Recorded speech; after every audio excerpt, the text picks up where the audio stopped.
So what do you do?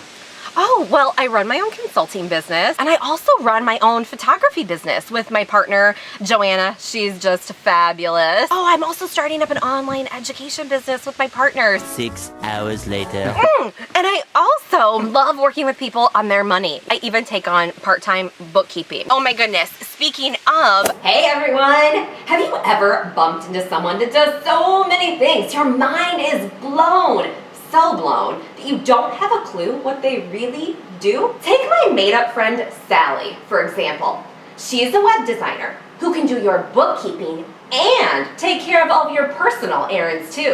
Whoa, she can do all of that? Yeah, there's no doubt Sally can do all of those things. Remember though, just because you can do it all doesn't mean you should. In fact, offering to do it all can actually hurt your growing business or career. Fun fact about me, I can take some seriously awesome notes. I have a system for it. And when you read my notes, you will be crystal clear on what went down at that meeting. But some of the best career advice I ever got was to stop looking like you're taking notes in meetings if you want to move to the next role. Truth is, at the time, I wanted promotions and raises. There was no way I was going to get them if the leadership in the room viewed me and my role as chief note taker. Did I still take notes?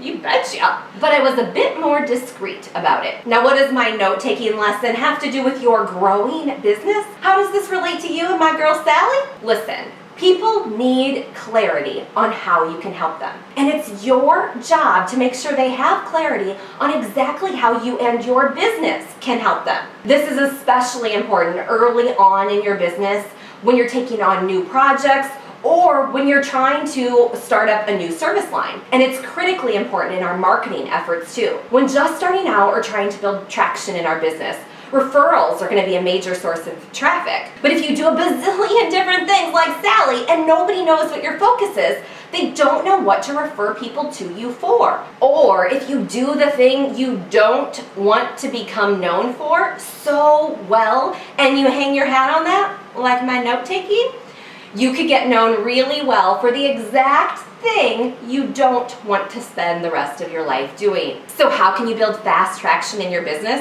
Have just one thing to hang your hat on. That thing people know you for. All right, let's play a game. I'm gonna say a word and you tell me who comes to mind. When I say makeup artist, who comes to mind for you? When I say photographer, who comes to mind? When I say web designer, who comes to mind for you? In my case, when I started working with businesses, I went all in on a concept called how to clone yourself. Starting with this one thing gave me one thing to focus sales, marketing, and my consulting around. Starting with one thing gave other people something to say, oh, Amber does that. They said this especially when other people who needed a clone brought that up. So cloning and Amber ended up going together like peanut butter and jelly. The point is, we need to be so clear in what you do that when we hear your ideal client screaming for your help, you pop straight into our mind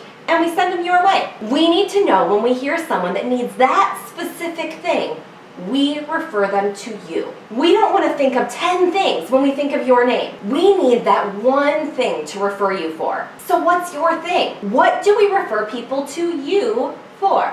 All right, everyone, I can't wait to see your area of focus in the comments. And in the meantime, don't forget to like and subscribe. And of course, if you're watching on YouTube, head on over to niceops.com so you can hop on our email list. I'll see you in the next video.